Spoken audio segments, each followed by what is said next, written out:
should be over there. All right. In keeping with Patriot Network tradition, we're bringing up the next generation, so it's always good to see people here that are younger than myself. And so we have Josiah here, and Josiah is the leader of a sister organization called Americans for Constitutional Government. He took that over from another lady, Ann Campbell. Was Ann a founder? She was an original founder, or? I don't believe so. No, I didn't think so either. But the group has been around since 1963 now. Yeah, it's been around a long time. So Josiah has now taken that over. Do you still do YCLA as well? And that's Young Christians Leader Alliance. So Josiah is right up there in the front lines in the fight for patriotism and restoring our country's constitutional values and constitutional government. And he's doing a real good job. So Josiah, come on up and tell us what you got going on.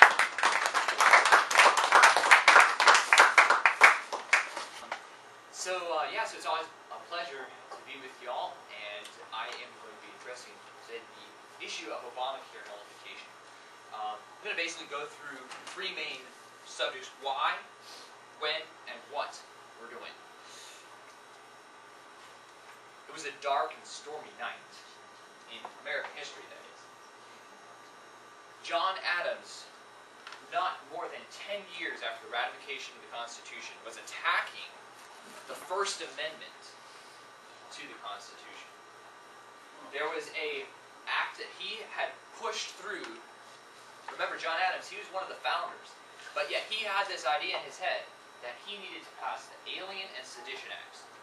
The Alien and Sedition Acts essentially eliminated the right to trial by jury. They eliminated free speech, said that anybody who speaks out against the government, the federal government, could be jailed, and they eliminated freedom of the press. And so these acts were passed by the United States House of Representatives and Senate, and they were signed by President John Adams. Well, Thomas Jefferson and James Madison said, enough. We will not allow these acts to be implemented. And Thomas Jefferson and James Madison penned what we today call the Virginia and Kentucky Resolutions. The Kentucky Resolution was penned by Thomas Jefferson. The Virginia Resolution was penned by James Madison. And in those resolutions that were passed by their state legislatures, and they declared that the Alien and Sedition Acts were void and of no force in Virginia and in Kentucky. And they asked the other states to join them. Now, what happened to the Alien and Sedition Acts? Today, we're not in prison for criticizing the government. Today, we're not shipped overseas whenever the government thinks that we're an illegal without actually an investigation. Not yet. Not yet. We do have the NDAA, which could change that. But today we have substantial freedoms that would not have been around had Thomas Jefferson and James Madison not stood up and said, we will not allow these acts to be implemented in our states.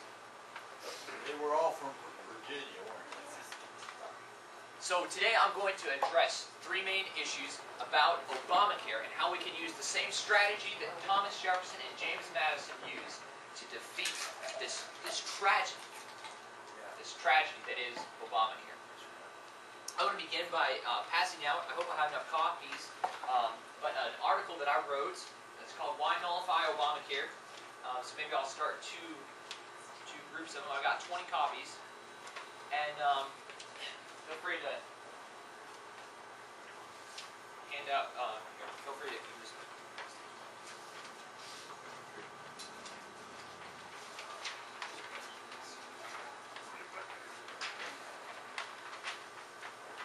This article addresses why ObamaCare is a huge problem, and what nullification is, and what we're planning to do against it, or against Obama. Let me begin by addressing the issue of ObamaCare itself. What is ObamaCare? ObamaCare is another word for the the Patient Protection and Affordable Care Act of 2010. PPACA. And yes, absolutely. One of the things I point out there at the beginning of the paper, as you read it, is it's ironic that there would be an act called the Patient Protection and Affordable Care Act. It was passed by the same group of individuals who couldn't even come up with a national budget. Yeah, right. They think that they can help us to afford Yeah. a better medical system, even though this is the most advanced medical system on Earth, that they can be the ones that can overhaul this system. Well, maybe they should get their own house in order before telling us what to do with ours. Amen.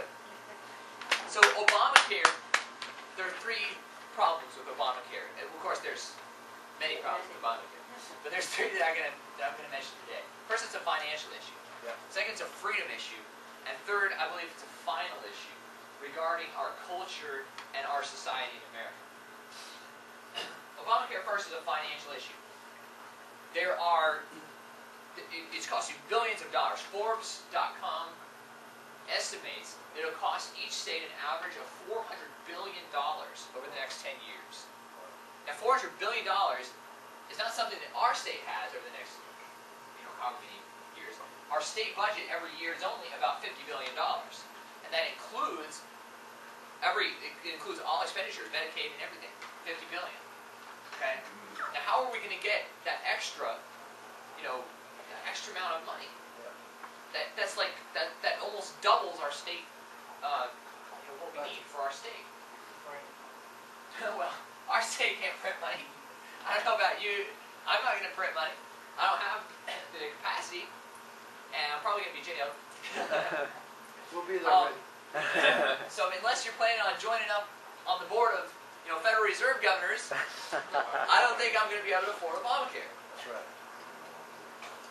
So it's a financial issue. Secondly, it's a freedom issue. I don't know how many problems on the freedom level with Obamacare, but let me address a few of them.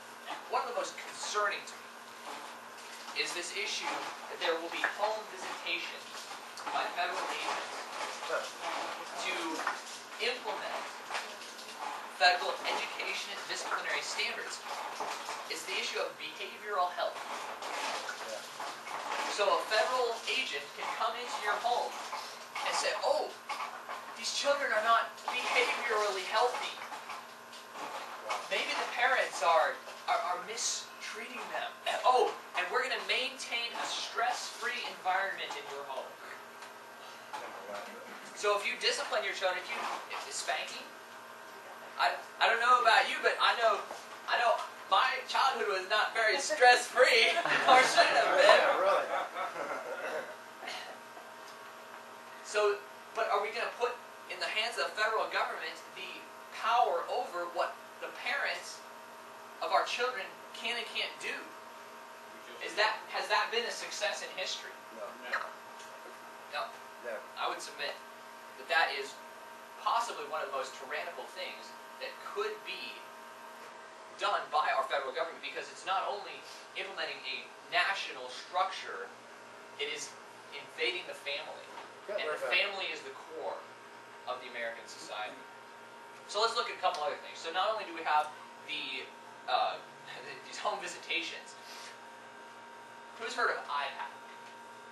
IPAP is the Independent Patient Advisory Board. Unfortunately, it's not in a very advisory capacity. IPAP will mandate what care can and cannot be given, IRS. and what individuals can and cannot receive care. Now, there was this talk, when Obamacare was originally going through, death panels, and then the media thought that, the media obviously Conspiracy. totally said, oh yeah, conspiracy theories, terrible. Obviously, if anybody mentions IPAB, they're a nut, right? Yeah. The only problem is it's there in black and white. Yep. So, if you want to call me a nut for believing that the government is going to, tell me whether or not, when I'm 70 years old and I have cancer, whether or not I'm going to get treatment because I'm going to be a patriot rather than somebody who's on their list of supporters, if you're going to tell me that that's not what's going to happen, by this bureaucracy that's going to be making this decision, then I don't know who's the nut.